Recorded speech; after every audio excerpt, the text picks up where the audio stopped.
इस आवाज में छुपा है गांव की रसोई का स्वाद। तो पहले आप आवाज सुनिए। गांव की रसोई से निकली ये कुरकुरी आवाज अपने साथ ढेर सारी यादें और भरपूर स्वाद लेकर आई हैं। नमस्कार दोस्तों, स्वागत है आपका अपने चैनल बबली बोले किचन में। आज हम बना रहे हैं पोई के पत्ते का एकदम कुरकुरा और स्वादिष्ट बचका। दोस्तों, हमारे यहाँ जब भी पोई के पत्ते की सब्जी बनती है तो उसके साथ ये बचका ज़रूर बनाया जाता है। गर्मा गर्म बचका और ताज़ी बनी सब्जी, बस फिर खाने का मज़ा ही कुछ और होता है। तो चलिए बिना देर किए शुरू करते हैं आज की ये देसी और बेहद स्वादिष्ट रेसिपी। पत्तों को अच्छी तरह धोना बहुत ज़रूरी है ताकि इसमें लगी हुई धूल मिट्टी पूरी तरह साफ़ हो जाए। तो 2-3 पानी इसे अच्छे से साफ़ ज़रूर कर लीजिएगा। साफ और ताज़े पत्तों से बनी रेसिपी का स्वाद बिल्कुल निखर कर आता है। प्रकृति ने हमें कितने अनमोल चीज़ें दी हैं। ऐसी साधारण सी दिखने वाली हरी पत्तियां भी स्वाद और पोषण दोनों से भरपूर होती हैं। अब सबसे पहले एक बाउल में बेसन और चावल का आटा डाल देंगे। इसके बाद हल्दी पाउडर, मिर्ची, अजवाइन, नमक और लहसुन का पेस्ट डालेंगे।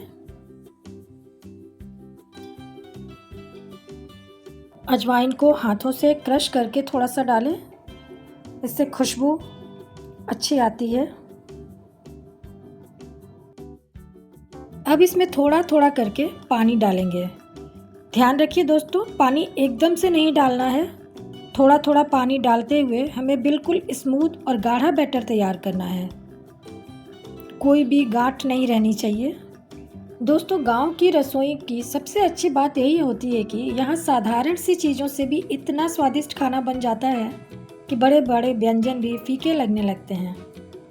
पोई के पत्ते का ये बचका भी ऐसे ही पारंपरिक रेसिपी है जो पीढ़ियों से बनती चली आ रही है। अब बैटर को अच्छे से फेंटते रहिए। जितनी अच्छी तरह बैटर फेंटेंगे बचका उतना ही बढ़िया और कुरकुरा बनेगा।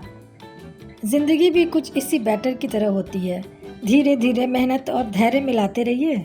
शुरुआत में सब कुछ बिखरा हुआ लगता है, लेकिन समय के साथ सब कुछ खूबसूरती से तैयार हो जाता है। बस लगातार कोशिश करते रहिए। अब हमारा बैटर बिल्कुल तैयार है। देखिए इसकी कंसिस्टेंसी न ज़्यादा पतली है और न ही ज़्यादा सख्त। बिल्कुल परफेक्ट गाढ़ा बैटर तैयार है।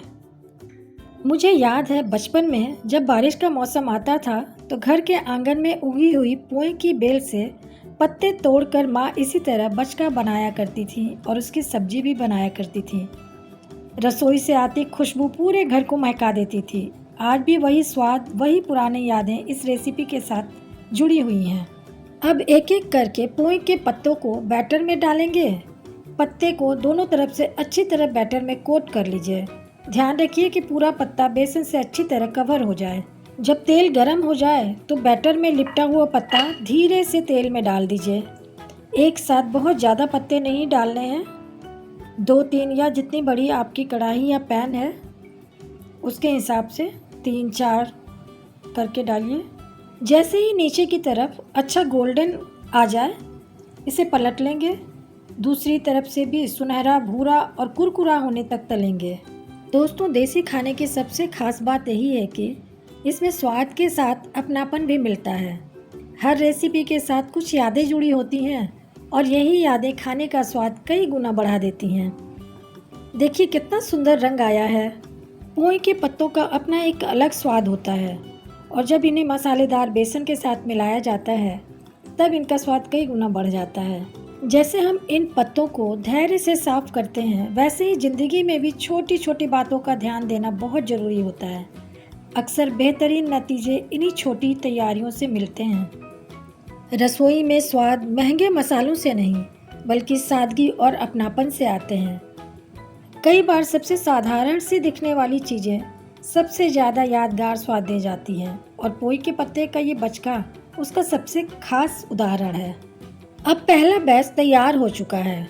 इसे निकालकर प्लेट में रख लेते हैं। बाकी सभी पत्तों को भी इसी तरह बैटर में लपेटते हुए गोल्डन और क्रिस्पी होने तक तल लेंगे।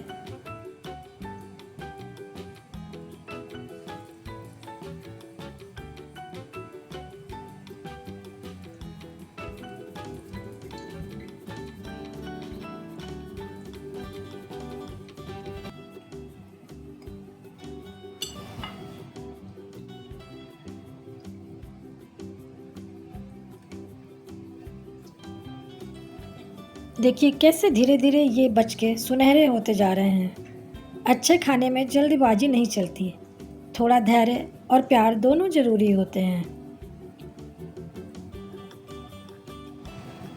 दूसरा बैच भी लगभग तैयार है।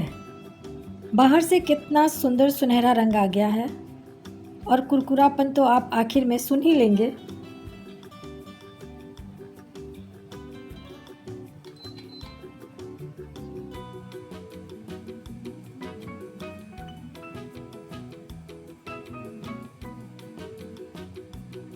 तो लीजिए दोस्तों, हमारा गर्मा गर्म पोहे के पत्ते का बचका तैयार है। इसे आप हरी चटनी, धनिया, पुदीना की चटनी या फिर टमाटो सॉस के साथ सर्व कर सकते हैं। हमारे यहाँ तो इसे पोहे की सब्जी के साथ ही खाया जाता है और इसका स्वाद कमाल का लगता है। अगर आपको हमारी ये देसी और पारंपरिक रेसिपी पसंद आई हो तो वीडियो को लाइक ज़रूर कीजिए, अपने दोस्तों और परिवार के साथ शेयर कीजिए। और अगर आप आज भी गांव के असली स्वाद, पुरानी पारंपरिक रेसिपियां और देसी खाने के शौकीन हैं तो जुड़े रहिए बबली बोले किचन से। बहुत जल्दी मैं पोहे के पत्ते की स्वादिष्ट सब्जी भी लेकर आपके सामने आने वाली हूँ। तब तक के लिए धन्यवाद। मिलते हैं अगली स्वाद से भरी रेसिपी के साथ। जय हो देसी स्वाद की, जय हो अपनी रसोई की। Bye bye.